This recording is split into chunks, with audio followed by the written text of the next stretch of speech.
ಅದಿದ್ದರೆ ಅವಳ ಬಾಳು ಸುಗಮವಾಗಿ ಸಾಗುವಂತಿಲ್ಲ.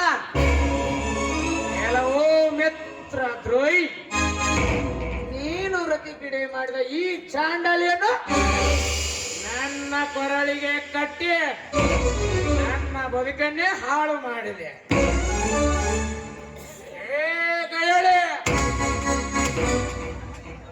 ನನ್ನ ಮುಂದೆ ಸಾಧ್ವಿ ಎಂದು ನಟಿಸಿ ನಾನಿಲ್ಲದ ಸಮಯದಲ್ಲಿ ಇವನೊಂದಿಗೆ ಕಾಮನಾಟವಾಡುವ ಪತಿತೆ.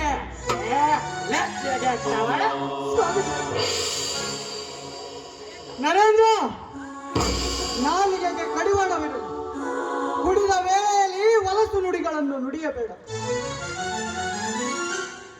ಯಾವ ಪಾಪವನ್ನು ಕಾಣದ ಈ ನನ್ನ ಸಹೋದರಿಗೆ ಅಲ್ಲಿನ ನುಡಿಗಳನ್ನಾಡಿ ಅವಳ ಮನಸ್ಸನ್ನು ಹಲ್ಲೋಲ ಕಲ್ಲೋಲ ಮಾಡಬೇಕು. ಮೊದಲೇ ಬದುಕಿನಲ್ಲಿ ಅವಳು ತುಂಬಾ ನೊಂದಿದ್ದಾಳೆ. ನೀನೋರ್ವ ಒಳ್ಳೆಯವರೆಂದು ತಿಳಿದು ಗುಣಗಂಗೆಯಾದ ಈ ನನ್ನ ತಂಗಿಯನ್ನು ನಿನಗೆ ಮದುವೆ ಮಾಡಿಕೊಟ್ಟು ಅವಳ ಬಾಳನ್ನು ನಾನೇ ಹಾಳು ಮಾಡಿದೆ. ನೀನು ಈ ರೀತಿ ದುರ್ವ್ಯಸನಿಯಾಗುತ್ತೀ ಎಂದು ನಾನು ಕನಸು ಮನಸ್ಸಿನಲ್ಲಿಯೂ ಎಣಿಸಿರಲಿಲ್ಲ ನರೇಂದ್ರ, ಎಣಿಸಿರಲಿಲ್ಲ. ಆನಂದ, ನಾನು ದುರ್ವ್ಯಸನ ಆಗಲು ಕಾರಣಗಳು ಈ ಪತಿತೆ ಹೆಣ್ಣ. ಎಷ್ಟೋ ಜನ ಮಾಡಿ ಬಿಸಾಡಿ ನಡೆದ ಕೆಟ್ಟವಳನ್ನು ನನ್ನ ಕೊರಳಿಗೆ ಕಟ್ಟಿ ನೀನು ಇವಳೊಂದಿಗೆ ಚಕ್ಕಂದವಾಡುತ್ತಿದೆ. ಮಾತುಗಳು ನಾನು ನುಡಿಯದಿರಿ. ನನ್ನ ಸೋದರ ಅಣ್ಣನಿಗಿಂತಲೂ ಕೂಡ ಹೆಚ್ಚಾಗಿ ಸಾಕಿ ಬೆಳೆಸಿದವನು ಇವರು. ಆದ್ರೆ ಇವರ ಘನತೆ ಗೌರವಕ್ಕೆ ಮಸಗಳೆಯುವಂತ ಮಾತುಗಳನ್ನು ಮಾತಾಡಬೇಡಿ.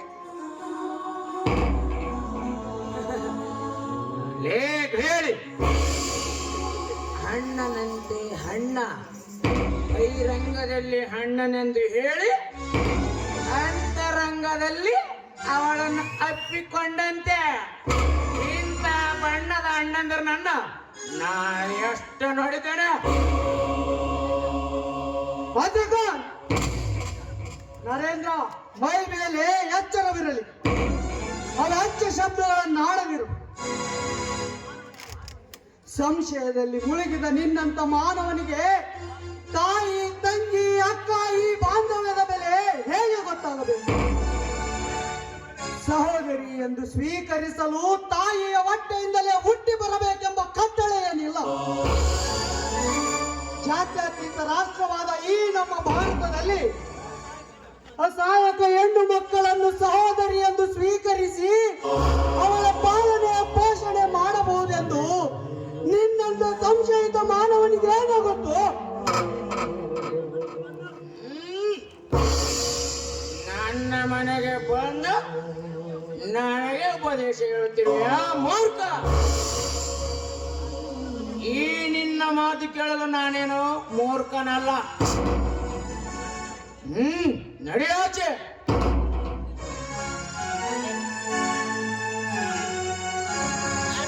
ಅಡ್ಡ ಬರ್ಕಂದ್ರೆ ಮೇತ್ತಿಲ್ಲ. ಬೆನ್ನುಡಿಗಳು ಆಡಿಸಿಕೊಂಡು ಬರ್ತಾ ಇತ್ತು. ನನ್ನಿಂದಾಗಿ ಈ ಮನೆಯಲ್ಲಿ ಹೀನ ಶಬ್ದಗಳಿಂದ ಕೇಳ್ಕೊಬೇಕಾಯ್ತು.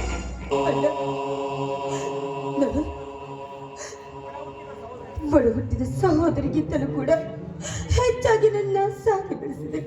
ಆದ್ರೆ ನನ್ನಿಂದಾಗಿ ನಿನ್ನ ಘನತೆ ಗೌರವಕ್ಕೆ ಎಂದು ಕುಂದು ಬರಬಾರದು.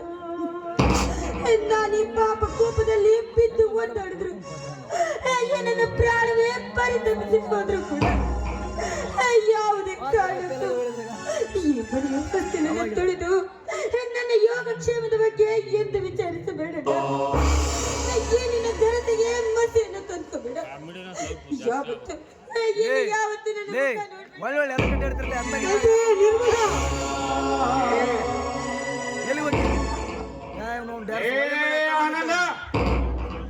ಅವಳು ಹೇಳಿದ್ದು ಕೇಳಿಸಿಲ್ಲವೇನೋ ನಿನಗೆ? ದಾಟು ಮೊದಲು ಈ ನನ್ನ ಮನೆಯಿಂದ. Get out, get lost.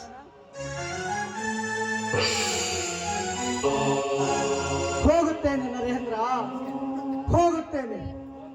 ಹೋಗುವ ಮುನ್ನ ದುರ್ವ್ಯಸನಿಯಾದ ನಿನಗೆರಡು ಹಿತನುಡಿಗಳನ್ನು ಹೇಳುತ್ತೇನೆ, ನೆನಪಿನಲ್ಲಿಟ್ಟು. ಈಗ ನಿನಗೆ ಕುಡಿತದ ನಿಶೆ ಹೆಚ್ಚಾಗಿ ನೀನು ಆ ದಿನ ಸಂಸಾರವನ್ನೇ ಹಾಳು ಮಾಡಿಕೊಂಡೆ. ಕೊನೆಗೊಂದು ದಿನ ನಿನ್ನ ಬದುಕನ್ನೇ ಹಾಳು ಮಾಡಿಕೊಂಡು ಪಶ್ಚಾತ್ತಾಪ ಪಡಬೇಕಾಗಿದೆ. ಯಾವ ಕೆಟ್ಟ ವ್ಯಕ್ತಿಯನ್ನು ನೀನು ಸ್ನೇಹಿತನು ಎಂದು ನಂಬಿ ಅವನು ತಾಳ ಹಾಕಿದಂತೆ ಕುಣಿಯುತ್ತಿರುವೆಯೋ, ಹಾಗೆಯೇ ಒಂದು ದಿನ ಅವನೇ ನಿನ್ನನ್ನು ತನ್ನ ಕಪಿಮುಷ್ಟಿಯಲ್ಲಿ ಸಿಲುಕಿಸಿಕೊಂಡು ನಿನ್ನ ಜೀವನವನ್ನೇ ಹಾಳು ಮಾಡುತ್ತಾನೆಂದು ಯಾವ ಕಾಲಕ್ಕೂ ಮರೆಯಬೇಡ ನರೇಂದ್ರ. ಇಂದು ನಾನು ಹೇಳಿದ ಮಾತನ್ನ ಚೆನ್ನಾಗಿ ನೆನಪಿನಲ್ಲಿಟ್ಟುಕೋ ಮಿಸ್ಟರ್ ನರೇಂದ್ರ. ನಾನಿನ್ನು ಬರ್ತೇನೆ.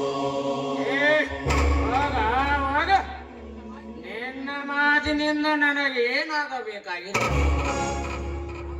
ನನ್ನ ಭದ್ರಕಾಂತನನ್ನು ಎಲ್ಲಿಯೂ ಬಿಡೋದಿಲ್ಲ ಮತ್ತು ಈ ಸಾರಾಯನ್ನು ಬಿಡೋದಿಲ್ಲ. ಕುಡಿಬೇಕು, ಏಂಟಿ ಬಡಿಬೇಕು, ಕುಡಿಬೇಕು, ಏಂಟಿ ಓದಿಬೇಕು. ಏ ಮಲಮ್ಮ